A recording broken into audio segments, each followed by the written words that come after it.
99% মানুষ জানেই না যে ফেলনা জিনিস দিয়েও এত গুরুত্বপূর্ণ প্রয়োজনীয় একটা জিনিস তৈরি করা যায়, যে জিনিসটা তৈরি করে আপনারা বছরের হাজার হাজার টাকা সংসার খরচ বাঁচিয়ে সঞ্চয় করে নিতে পারবেন। আর এই জিনিসটা যে এত উপকারী শরীর স্বাস্থ্যের জন্য, এটা না তৈরি করলে, না খেলে বিশ্বাসই করতে পারবেন না। তো চলুন দেখে নিই আজকে কি দিয়ে তৈরি করলাম এই দরকারি উপকারী জিনিসটা। আসসালামু আলাইকুম, আবার ওয়েলকাম জানাচ্ছি নতুন একটা ভিডিও দেখার জন্য। আজকে আপনাদের এই ফেলে দেওয়া খেজুর বীজ দিয়ে আপনাদের তৈরি করে দেখাবো অতি উপকারীও একটা রেসিপি। আর এই খেজুর বীজ কিন্তু আমরা সবাই খেয়ে ফেলে দিই, কেউ কিন্তু সংরক্ষণ করি না। কিন্তু আপনারা জানেনই না এই খেজুর বীজের ভিতরে যে কত উপকারিতা রয়েছে। আর এই খেজুর বীজের এই পানীয়টা কিন্তু বিভিন্ন আরব দেশে খুবই ফেমাস একটা পানীয়, খুবই উপকারীও একটা পানীয়। তারা কিন্তু এই খেজুর বীজের পানীয়টা তারা খায়। তো কিভাবে খায় সেটা আপনাদের শেয়ার করব। আমরা তো বাঙালি, ভালো জিনিস চিনি না, ফেলে দেই, কিন্তু এই ফেলনা জিনিসে যে কত উপকারী জিনিস থাকে এটা আমরা জানিই না। তো আজকে আমার মাধ্যমে যদি কারো এই ভিডিওটা দেখে উপকার হয়, অবশ্যই ভিডিওটা শেয়ার করে দেবেন এবং আপনারাও তৈরি করে নেবেন। তো প্রথমেই কিন্তু এই খেজুর বীজগুলো কিন্তু আমি ভালো করে ধুয়ে পরিষ্কার করে আমি কিন্তু শুকিয়ে নিয়েছি। এই খেজুর বীজগুলো অবশ্যই আপনারা 2-3 ঘন্টা ভিজিয়ে রেখে কষলে ধুয়ে এটাকে রোদে শুকিয়ে নেবেন। এরপর আমি চলে এসেছি একটা কড়াইয়ের মধ্যে এই খেজুর বীজগুলোকে মিডিয়াম আঁচে ভাজা করে নেব, যতক্ষণ না পর্যন্ত এটার কালার চেঞ্জ হয়ে যাচ্ছে, কালো কালো হয়ে যাচ্ছে। একদম কালো না, আপনারা দেখে নিশ্চয়ই বুঝতে পারবেন। আর এটা ভাজা করতে কিন্তু খুব বেশি জোরে আগুন দিয়ে এটা করবেন না, এটা হালকা আগুনে করবেন, তাহলে এটার ভিতর অবধি একদম ভাজা ভাজা হবে, কালারটা সুন্দর আসবে। তো এই যে খেজুর বীজগুলোকে আমি অবরত নেড়ে চেড়ে এটাকে চারিপাশটা যাতে ঠিকঠাক মতো হয়ে যায় সেভাবে আমি এটাকে ভাজা করে নিচ্ছি। আর আস্তে আস্তে কিন্তু কালারটা চেঞ্জ হয়ে আসছে, আপনারা দেখতেই পাচ্ছেন। আর এই কাজটা করতে কিন্তু একটু সময় লাগবে, আপনারা ধৈর্য নিয়ে এই কাজটা করবেন। আশা করি আপনারা এতে সুফল পাবেন এবং উপকারীও একটা পানীয় তৈরি করে নিতে পারবেন। আর এই একই জিনিস দিয়ে যে আরও কি তৈরি করতে পারবেন সেটাও আজকে আপনাদের বলে দেব। আপনাদের একটা দারুণ কিচেন টিপস হয়ে যাবে আপনাদের বিভিন্ন জিনিস তৈরি করার জন্য। এ পর্যায়ে কিন্তু আমার এই খেজুরের বীজগুলো একদম ভাজা হয়ে গেছে, দেখতেই পাচ্ছেন কি সুন্দর কালার চলে এসেছে।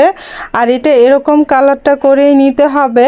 আর এ পর্যায়ে কিন্তু গ্রান একদম অবিকল কফির মতো আসছে। আর এই খেজুর বীজটাকে এখন কিন্তু আমি ঠান্ডা করে নেব, একটু ফ্যানের বাতাসের নিচে রেখে দেব। এই খেজুর বীজটা অবশ্যই ঠান্ডা করে নিতে হবে, আর না হলে গুঁড়ো করতে অসুবিধা হবে। আর ঠান্ডা হলে একদম অতি তাড়াতাড়ি সহজেই এটা ব্লেন্ডারে দিয়ে গুঁড়ো করা যাবে। তো এটা কিন্তু অবশেষে ঠান্ডা হয়ে গেছে। এখন আমি এই তো খুব বেশিও কিন্তু ঠান্ডা না, এটাকে জাস্ট হালকা ঠান্ডা করে নেবেন, অনেক বেশি ঠান্ডাও করতে হবে না। তো এই তো দেখুন, এই যে আমি অর্ধেকগুলো দিয়ে আমি ব্লেন্ড করে নিয়েছি। এটার কালার দেখে কি বুঝতে পারছেন? কে বলবে যে এটা কফি না? আপনারা এই সময়টা যারা করবেন তারা পাগল হয়ে যাবেন যে একদম অবিকল কফির মতো দেখতে, কফির মতো ঘ্রাণ, খেতেও কফির মতো। আজকে আমি এটা আপনাদের সাথে করে কিন্তু আপনাদের খেয়েও দেখাবো। আর এটা কিন্তু অতি উপকারীও জিনিস শরীরের জন্য।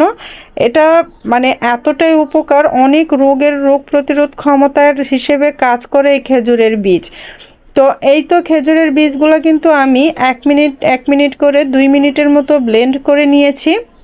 এটাকে অবশ্যই যে পর্যন্ত ভালো করে মিহি গুঁড়ো না হয়ে যাচ্ছে সে পর্যন্ত একদম এটাকে ব্লেন্ড করে নেবেন। তা আমার 2 মিনিটে এটা হয়ে গেছে, যেহেতু খুব সুন্দর করে ভাজা ছিল। তো এখন আমি এই যে একটা চালনির সাহায্যে আমি একটু চেলে নেব, কারণ এর মধ্যে দানা দানা থাকবে, সেই দানাটা উঠিয়ে আমি আবার দিয়ে দেব, আর না হলে ফেলে দেব। তো তো এই তো দেখুন এই যে অনেকটা দানা দানা রয়ে গেছে, এগুলাকে আবার আমি একটু আলাদা করে ব্লেন্ড করে নেব। তো দেখতেই পাচ্ছেন এই যে কতটা সুন্দর হয়েছে, আর কালারটা দেখে মানে কি যে সুন্দর লাগছে, আর ঘ্রাণ পুরো ঘর ভরে গেছে একদম কফির ঘ্রাণে। তো দেখুন, কে বলবে যে এটা খেজুরের বীজ? কেউ ধরতেই পারবে না। তো যাই হোক, এই যে আমি পরবর্তী যেগুলো আছে এগুলো আবার দিয়ে দিচ্ছি। এই বীজগুলোকে আবার আমি দুইবারে করে নিচ্ছি, যেহেতু আমার ব্লেন্ডার জারটা অনেক ছোট, মানে মিক্সারটা আমার অনেক ছোট। তো আপনাদের বড় হলে আপনারা একবারেই দিয়ে দিতে পারবেন, আমি দুইবারে করে নিচ্ছি। আর দেখুন কত সুন্দর পাউডার হয়ে গেছে। এটা ফেলনা জিনিস দিয়ে যে এত দরকারি, প্রয়োজনীয়, উপকারীও একটা রেসিপি তৈরি করা যায়, এটা কি আপনারা জানতেন? যারা যারা জানতেন অবশ্যই কমেন্ট বক্সে বলে যাবেন, এবং না জানলেও কমেন্ট বক্সে বলে যাবেন। আপনাদের কাছে এটাই অনুরোধ, আপনারা অবশ্যই এই খেজুর বীজ না ফেলে দিয়ে আপনারা ঘরে এই উপকারী জিনিসটা তৈরি করে নেবেন। এটা স্বাস্থ্যের জন্য অত্যন্ত উপকারী। এটা কিন্তু আরব দেশে বলতে পারেন জনপ্রিয়, অতি পরিচিত একটা পানীয়। এটা প্রত্যেকের ঘরে ঘরেই খায়, তারা কিন্তু খেজুর বিচি খেয়ে সংরক্ষণ করে ফেলে দেয় না। তো এই তো তৈরি হয়ে গেল আমার সব কয়টা, দেখতেই পেয়েছেন কয়টা বীজ থেকে কতগুলা পাউডার হয়ে গেছে। আর এটা কিন্তু খেতে একদম অবিকল কফির মতো, একদম অবিকল কফির স্বাদ। এটা মানে কোকো পাউডারেরও কাজ করে। আর এই পাউডারটা দিয়ে কিন্তু আপনারা চকলেট কেকও তৈরি করতে পারবেন, কোকো পাউডারের পরিবর্তে এটা ব্যবহার করতে পারবেন। একটু বুঝতে পারবে না কেউ, আপনি যদি না বলে এটা দিয়ে তৈরি করে দেন, বুঝতেই পারবে না এটার মধ্যে কোনো ধরনের কোকো পাউডার ব্যবহার করা হয়নি। এটা একদম খেজুরের বীজ দিয়ে তৈরি। তো আমি একটা কাচের জারে সংরক্ষণ করে রেখে দিচ্ছি। এখানে যেই পরিমাণ হয়েছে আমার তো মাসের খরচ বেঁচে যাবে। আপনারা আরও বেশি খেজুর বিচি সংরক্ষণ করে আপনারা বছরের সংসার খরচ বাঁচিয়ে কিন্তু অনেক টাকা সঞ্চয় করে নিতে পারেন। তো দেখুন ফেলনা জিনিস দিয়ে কত উপকারী একটা জিনিস তৈরি করে নিলাম। আপনারা এইটা কিন্তু অবশ্যই খাবেন, এটার মধ্যে অনেক রোগ প্রতিরোধ ক্ষমতা রয়েছে। তো আমি এই তো আমার জন্য একটু বানাচ্ছি, গরম পানি নিয়েছি। আর এখানে এই তো দেখুন, এখানে চামচ দিয়ে কতটুকু নিয়েছি, নিয়ে দেখুন এই যে মিক্স করলাম, একদম কফির কালার হয়ে গেছে। এখন যারা চিনি পছন্দ করেন চিনি দিবেন, আর এটা চিনি ছাড়া খেতে পারলে আরও বেশি উপকার দিবে। তবে আমি চিনি ছাড়া কিছুই খেতে পারি না, তাই আমি চিনি দিয়ে নিলাম। আর এটা কিন্তু আরেকটা কথা জেনে রাখা ভালো, কফির মতো কিন্তু একদম স্মুথ পাউডার হবে না। এটা যেহেতু খেজুরের বীজ, একটু দানাদার থেকে যাবেই। এটা এই যে পানির নিচে আস্তে আস্তে জমে যাবে, আর উপরে যেই সুন্দর পানিটা থাকবে এটাই আপনার পানীয়। আর আপনারা কিন্তু এই উপরের পানীয়টাই খাবেন, দেখবেন একদম কফির স্বাদকেও হার মানাবে। এটা কিন্তু একদম কফি। আপনারা একবার হলো ট্রাই করে দেখবেন, সত্য কি মিথ্যা খেলেই বুঝতে পারবেন।